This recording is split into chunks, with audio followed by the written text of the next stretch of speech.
Olá pessoal, tudo bem? Meu nome é Vanessa André, sou professora de Processo Civil. Hoje a gente vai estudar um pouquinho sobre o Juizado Especial da Fazenda Pública, a Lei 12.153 de 2009. Só que esse estudo é um pouquinho diferenciado, sim, porque a gente já gravou aí um vídeo sobre o Juizado Especial da Fazenda Pública, mas nesse eu vou dar algumas dicas do que você precisa levar para a prova, até porque a gente sabe que essa lei é de 2009, tem 28 artigos, então é uma lei, digamos assim, até que curta. Porém, a partir mais ou menos do artigo 22, ele fala muito sobre instalações desses juizados, né? É aquela fase de adaptação, né? Desde que a lei é criada, o prazo para que todo mundo se adapte, aí todas as comarcas que tiverem o juizado especial instalado, tá? Mas isso tudo a gente vai ver ao decorrer das nossas aulas e eu vou chamar a atenção de vocês para ir para a lousa, porque lá eu coloquei algumas dicas. Vamos lá? Pessoal, aqui a gente está falando do Juizado Especial da Fazenda Pública. Como eu sempre digo, dá uma pausa. Eu vou parar um pouquinho depois a lousa aqui, vou deixar para vocês poderem copiar aí algumas coisas importantes que a banca costuma pedir bastante, tá bom? E algumas dicas para a gente não se confundir. A lei é 12.153 de 2009 e vamos começar falando da competência, por quê? Porque a gente vai ver que no artigo 2º, essa lei já começa falando que a competência do Juizado Especial da Fazenda Pública é para julgar as causas cíveis de interesse do Estado, Distrito Federal, município e territórios. E atenção, gente, a causa tem que versar até 60 salários mínimos. Então, o valor da causa não pode ultrapassar os 60 salários mínimos. Por que é importante a gente falar disso? Porque no nosso estudo sobre o Juizado Especial Cível, que a gente estudou do artigo 3º ao artigo 19, era justamente até 40 salários mínimos. A gente sabe o que, gente? Que os juizados, eles são, na verdade, 3. Nós temos o Juizado Especial, né, que é o cível e o criminal, o GCRIM. Então, o cível é até 40 salários mínimos, o GCRIM é aí crimes de menor potencial ofensivo, certo? Nós temos também o Juizado Especial da Fazenda Pública. E esse Juizado Especial da Fazenda Pública são esses entes, ou seja, Estado, Distrito Federal, município e território. A gente vai ver também que diz que ele é criado, esse juizado, pela União. Mas aqui a gente não vê União, certo? Exato, pegadinha de prova. A União cria, se a gente for lá no artigo 18, mais ou menos, da Constituição Federal, a gente consegue entender esse procedimento. Não estou pedindo para vocês estudarem isso, mas é importante para a gente saber aí como que é essa divisão sobre a criação política aí de algumas coisas que é a União que cria, artigo 18 da Constituição Federal. As causas, então, de interesse do Estado, Distrito Federal, município e território não abrange aqui a União. Por quê? Para isso tem o Juizado Especial Federal. Então, eu disse que são 3, certo? Tem o Juizado Especial Estadual, que é para julgar as causas cíveis e criminais, desde que comportem ali ou o valor da causa, ou a matéria, ou no GCRIM, como eu disse, crime de menor potencial ofensivo. O Juizado Especial Federal e o Juizado Especial da Fazenda Pública.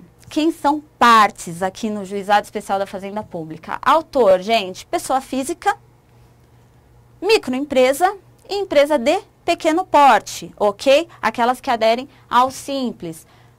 Segundo o artigo 5º da lei. É bom ler, tá, gente? Aqui a gente faz um resumo para vocês terem isso na prova, mas é bom a gente ler os artigos. Quem pode ser réu? O ente público, ou seja, o Estado, o Distrito Federal, o município ou o território.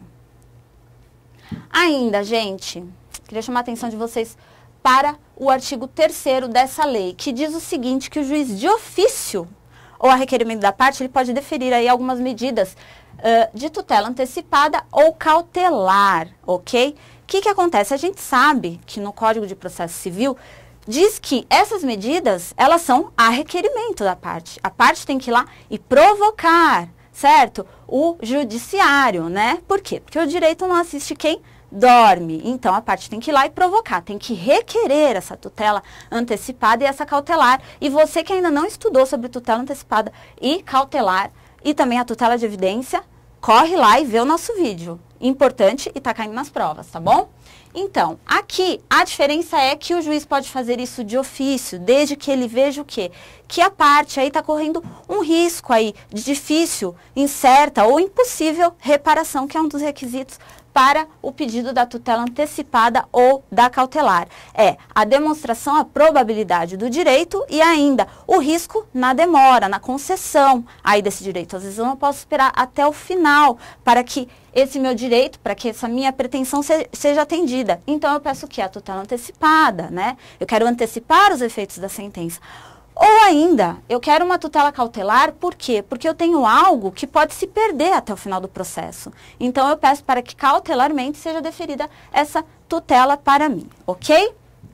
De ofício ou a requerimento. Agora, a gente vai estudar um pouquinho o procedimento. Como que é esse procedimento, professora? Agora eu vou passar para esse lado, para a gente entender um pouquinho melhor. Tudo é dado, né? O start começa com a inicial. Pois é, gente, tem que provocar o judiciário, certo? Imagine só que um carro da polícia vai lá e, bum, bate no seu carro. Você vai procurar o juizado especial porque você viu que a sua causa não ultrapassa os 60 salários mínimos, né? Mas você tem que provocar, lembrando sempre, ok? Logo em seguida é instalada uma audiência de conciliação sobre a supervisão do juiz. Isso está escrito no artigo 16, tá bom? Logo em seguida, não houve acordo aqui, porque a gente sabe que a audiência de conciliação é justamente para um acordo, ok? Se não houve um acordo, terá uma audiência de instrução e julgamento. Após a audiência de instrução e julgamento, nós vamos ter uma sentença, que é nada mais, nada menos do que um título executivo judicial, certo? Esse título executivo judicial, a execução dele é feita no próprio juizado, porque ele tem competência para julgar e executar, certo? Essa execução, ela pode ser por OPV. O que é OPV, professora? Obrigação de pequeno valor. Quando essa obrigação de pequeno valor não ultrapassar um certo valor, pequeno, então considerado pequeno, que a gente vai ver que cada ente vai editar uma lei específica que diga o que é uma obrigação de pequeno valor para ele. Então, essa obrigação de pequeno valor, ela tem que ser paga em até 60 dias. Olha que bom. Então, não é por precatório, se é em cima desse valor, tá? Se for acima desse valor, por precatório, conforme o artigo 13, ok? Na ausência de lei, como eu disse, cada ente vai editar uma lei que vai dizer, olha, até, por exemplo, 55 salários mínimos é considerado obrigação de pequeno valor. Se esse ente não editou nenhuma lei, na ausência de lei, nós vamos usar o quê? Para o Estado e para o Distrito Federal, um valor base de 40 salários mínimos. Vai ser considerado uma obrigação de pequeno valor, logo vai ser pago em até 60 dias, ok? Para os municípios e territórios, um valor de 30 salários mínimos, para ser considerado uma obrigação de pequeno valor, ok? Lembrando que, segundo o artigo 13, parágrafo primeiro, se essa obrigação de pequeno valor não for pago nesse prazo, não for atendido esse prazo, a Fazenda Pública não atender esse prazo, pode ser pedido o sequestro da renda pública, ok? Desobedeceu esse prazo, parágrafo 1º do artigo 3º do artigo 13 diz isso, ok? Eu vou deixar um pouquinho pausado aqui para vocês poderem copiar e a gente já vai retomar os nossos estudos.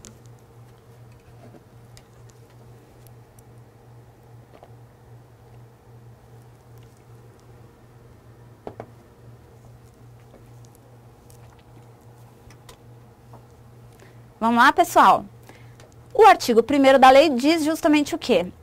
Que os juizados especiais da Fazenda Pública, órgãos da Justiça Comum e integrantes do sistema dos juizados especiais serão criados pela União, no Distrito Federal, territórios e pelos estados, para conciliação, processo, julgamento e execução nas causas de sua competência. O parágrafo único diz aí que o sistema dos juizados especiais dos estados e Distrito Federal é formado pelos juizados especiais cíveis, criminais e juizado especial da Fazenda Pública, esse no âmbito estadual. Ainda, é de competência dos juizados especiais da Fazenda Pública processar, conciliar e julgar causas cíveis de interesse do Estado, Distrito Federal, território e município, no valor de até 60 vezes o salário mínimo. É justamente o que eu coloquei ali sobre a competência. Então, você já sabe, já anotou, já tem o seu resumo, ok? Continuando, porque o parágrafo 1º diz que não se incluem na competência do juizado especial da Fazenda Pública. Então, aí a gente vai fazer uma anotação. Por quê? Porque isso daí é exceção. E exceção cai, não cai, despenca, ok? Então, aí você vai anotar o inciso 1, o inciso 2. Então, o inciso 1 diz aí sobre as ações de mandado de segurança, desapropriação, divisão e demarcação, populares por improbidade administrativa, execução fiscal. Grifa execução fiscal, ok? Para vocês não se confundirem, tá bom? Por mais que diga aí sobre a execução fiscal, que a gente sabe que envolve sempre um ente público que vai estar executando aí, não cabe aqui, ok? E as demandas sobre direitos ou interesses difusos e coletivos, as causas sobre bens imóveis dos estados, Distrito Federal, território e município, autarquias, fundações públicas e a eles vinculadas. Então, a gente vai lembrar sempre que na competência estão excluídos esses daí, ok? Essas causas. Ainda, gente, as causas que tenham como objeto a impugnação da pena de demissão imposta a servidores públicos, civis ou sanções disciplinares aplicadas a militares, totalmente excluídas. E o artigo 2º, no parágrafo 2º, diz ainda, quando a pretensão versar sobre obrigações vincendas. O que é uma obrigação vincenda? Pessoal, por exemplo, eu tenho uma conta que vai vencer semana que vem.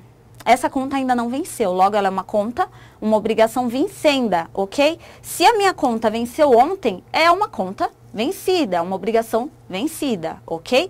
Não se confundam, porque aqui a lei diz, no parágrafo 2º, que a soma de 12 parcelas vincendas, e o que a banca vai lá e pede? Diz que são 12 parcelas vencidas. Não. Parcelas vencidas, quantas forem? Se eu tiver 10 parcelas vencidas, 12, 15, 14 parcelas vencidas, está incluso aqui, ok? Eu posso sim buscar a competência e o procedimento do juizado especial. O que eu não posso é a somatória de mais de 12 parcelas vincendas, que estão para vencer. Vamos supor que eu fiz um acordo ali com um ente público, tá? Que versava aí sobre 15 parcelas. Eles adimpliram 3 parcelas, tem 12 para vencer. Ou eles adimpliram uma parcela e eu ainda tenho aí mais 13 para vencer. Não interessa. Eu vou poder apenas somar 12 parcelas vincendas, ok? E a soma dessas 12 parcelas vincendas, mais as vencidas, que não foram adimplidas, não pode ultrapassar aquele valorzinho de 60 salários mínimos, ok? É isso que quer dizer esse parágrafo 2º. O parágrafo 3º foi vetado e o parágrafo 4º diz que a competência será absoluta no fórum onde tiver instalado esse juizado especial da Fazenda Pública. Artigo 3º diz que o juiz pode, de ofício ou a requerimento das partes, deferir quaisquer providências cautelares e antecipatórias no curso do processo. Para evitar o quê, gente? Dano de difícil ou incerta reparação é aquilo que eu já havia passado com vocês na lousa, só estou dando uma pincelada melhor aqui, porque a gente tem que ler também os artigos para complementar os nossos estudos. Pessoal, exceto nos casos do artigo 3º, somente será admitido recurso contra a sentença, ok? Então, exceto no caso do artigo 3º, somente será admitido um recurso contra sentença. Qual recurso é esse, professora? É aquele recurso nominado, ok? Podem ser partes no juizado especial da Fazenda Pública, como eu disse, como autores, pessoas físicas, microempresas e empresas de pequeno porte, assim definidas na Lei Complementar 123 de 2006. E como réus, Estado, Distrito Federal, território, município, autarquias, fundações e empresas públicas a eles vinculadas. Quanto às citações e intimações, aplicam-se as disposições contidas aqui, ó, na Lei 5.869? Não, é as disposições contidas ali no novo Código de Processo Civil, ok? Porque aqui está falando do Código de Processo Civil de 73. E agora, qual lei está vigente? O novo Código de Processo Civil de 2015, ok? Um pouco mais de formalidade, porque a gente vai estar citando um ente público, tá? Lembrando que o juizado especial, ele é o principal objetivo dele é da celeridade, né? É ser uma coisa muito mais rápida, muito mais ágil, ok? Para a justiça, para desafogar o judiciário. Não haverá prazo diferenciado para a prática de qualquer ato processual pelas pessoas jurídicas de direito público, inclusive para interposição de recurso. A citação para audiência de conciliação, ela tem que ser efetuada com antecedência mínima de 30 dias. E essa é a única exceção. De resto, não vai ter prazo diferenciado, tá bom? Para o ente público, ok? Os representantes judiciais dos réus presentes à audiência poderão o quê? Conciliar, transigir, desistir nos processos da competência do juizado especial, nos termos e nas hipóteses previstas na lei do respectivo ente da federação, conforme a lei de cada ente. A entidade ré deverá fornecer ao juizado a documentação de que disponha para esclarecimento da causa, apresentando-a até a instalação da audiência de conciliação. Claro, porque na audiência de conciliação já está todos os documentos ali juntados aos autos e pode-se até formar uma composição amigável, certo? Tudo isso para dar o quê? Aquela incrível celeridade que o juizado especial busca. Continuando. Para efetuar o exame técnico necessário à conciliação ou ao julgamento da causa, o juiz nomeará a pessoa habilitada que apresente o laudo até 5 dias antes da audiência, se for necessário algum tipo de perícia, mas algo não muito complexo, porque a gente sabe que aqui são causas cíveis, sim, até 60 salários mínimos, mas nada muito complexo, justamente para dar esse ar muito mais rápido ao juizado especial. E o artigo 11, nas causas de que trata esta lei, não haverá reexame necessário. Imagina só, que sempre há reexame necessário quando uma sentença vai contra um órgão público, uma entidade pública aí, certo? Só que no caso do juizado especial cível ou do juizado especial da fazenda pública, na verdade, não haverá necessidade do reexame necessário. O artigo 12 diz que o cumprimento do acordo ou da sentença com trânsito em julgado que imponham a obrigação de fazer, não fazer ou entregar coisa certa será efetuado mediante ofício do juiz à autoridade citada para a causa, com cópia da sentença ou do acordo. Uma forma muito mais rápida de dar ciência ali ao ente de que contra ele está ocorrendo ali, ó, um cumprimento de um acordo ou de uma sentença com trânsito em julgado, claro, de fazer, não fazer ou entregar coisa certa, ok? O artigo 13 diz aí, tratando-se de obrigação de pagar quantia certa, após o trânsito em julgado da decisão, o pagamento será efetuado. É o que a gente já estudou ali. No prazo máximo de 60 dias, contado da entrega da requisição do juiz à autoridade citada para a causa, independentemente de precatório, na hipótese do artigo 3º, do parágrafo 3º do artigo 100 da Constituição Federal, ou mediante precatório, caso o montante da condenação exceda o valor definido como obrigação de pequeno valor. Então, a gente lembra que essa obrigação de pequeno valor, eu vou repassar aí com vocês os artigos, mas cada ente vai editar a sua lei, que vai dizer o que é considerado uma obrigação de pequeno valor, tá bom? E se exceder, vai ser por precatório. Desatendida a requisição judicial, o juiz imediatamente determinará o sequestro do numerário suficiente ao cumprimento da decisão, dispensada a audiência da Fazenda Pública, ou seja, a Fazenda Pública não será sequer ouvida, tá? Se descumpriu aí o prazo, vai ser determinado esse sequestro da renda pública. Parágrafo 2º, as obrigações definidas como de pequeno valor a serem pagas independentemente de precatório, terão como limite o que for estabelecido na lei do respectivo ente da federação. É isso que eu estou falando para vocês esse tempo todo. Parágrafo 3º, até que se dê a publicação das leis de que trata o parágrafo 2º, ou seja, qual obrigação é considerada de pequeno valor, né? Então, até que se edite uma lei sobre isso, serão considerados os seguintes valores: 40 salários mínimos quanto aos estados e Distrito Federal e 30 salários mínimos quanto aos municípios. E são vedados o fracionamento, repartição ou a quebra do valor da execução, ou seja, mas eu tenho aqui uma execução de 50 salários mínimos, eu quero receber 40 por uma obrigação de pequeno valor e os outros 10 pode ser por precatório. Não pode, tá bom? Você vai escolher, mas a Fazenda Pública, muito querida, se o pagamento, se a pessoa tem aí 50 salários mínimos para receber, mas ultrapassou esse valor que é considerado uma obrigação de pequeno valor, ela pode apenas abrir mão desse crédito excedente. E isso daí vai facilitar muito para a pessoa que vai receber aí da Fazenda Pública, porque a gente sabe que receber por precatório você apenas entra numa pequena, grande, enorme fila, né? Enquanto que se você for receber por uma obrigação de pequeno valor, o prazo aí é de 60 dias. Se o valor da execução ultrapassar o estabelecido, para pagamento independente do precatório, o pagamento far-se-á sempre por meio de precatório.